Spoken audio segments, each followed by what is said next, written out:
If you were collecting in 1994, you remember the feeling. Something wasn't right. Something had changed. In late 1994, the Associated Press ran a headline that echoed through the hobby. Baseball strike devastates collectibles industry. Shops were closing, distributors were drowning in product. Baseball cards, once booming, simply stopped moving. This is the forgotten crash. The year baseball cards nearly died. Just a year earlier, the hobby felt alive. The junk wax era was fading, but excitement was building again. Griffey was the face of the sport. Frank Thomas, Mike Piazza, Juan Gonzalez, new stars fueled demand.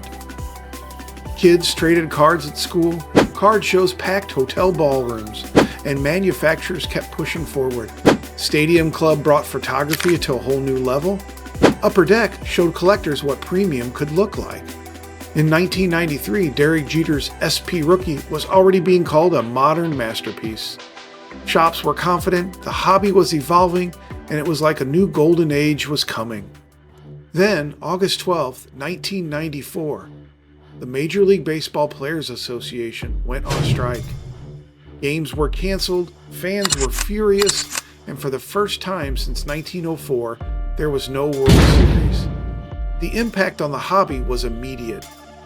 Some shops saw sales drop more than 60% during that time. And here's what made it worse. 1994 wasn't supposed to be a lost year. A-Rod had just debuted, the most hyped prospect in over a decade. Griffey was chasing another MVP. Barry Bonds was on pace for one of the greatest statistical seasons ever. Storylines that should have driven the hobby vanished. Without games, without highlights, without stars on TV, the demand for cards evaporated. What started as a slowdown became a freefall.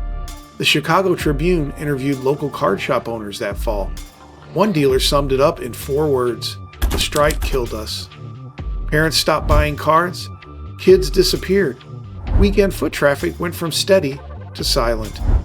A dealer in Ohio told Sports Collectibles Digest he went from selling 30 boxes a weekend to selling none.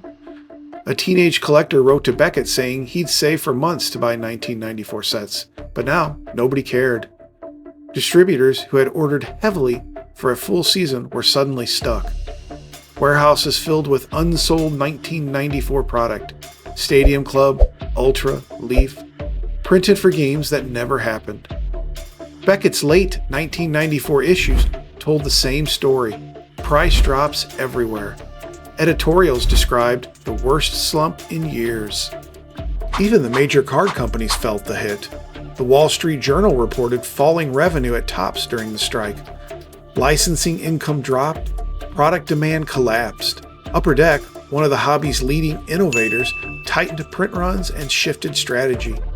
Fleer and Donruss scaled back production for 1995. The early 90s boom had become a liability overnight. Sports Collectors Digest captured it in real time. Card shows that once drew 600 people were now lucky to attract 100. Shop owners wrote letters to Beckett describing weeks with almost no sales. One simply wrote, "Kids just aren't coming in anymore." Across the country, dozens of shops closed. Some never reopened. But the companies that survived, Topps, Upper Deck, Bowman, Fleer, came out smarter and leaner. The collapse forced a completely new strategy. Print less, make better. Build scarcity through premium products instead of massive runs.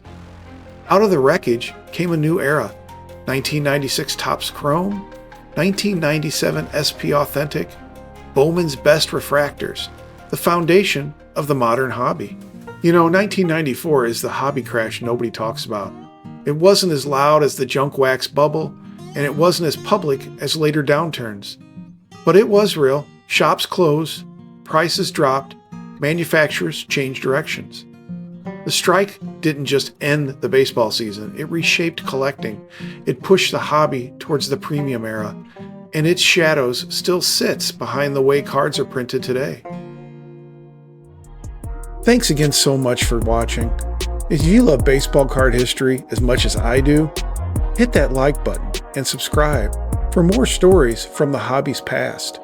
Until next time, as we once again go beyond the cardboard.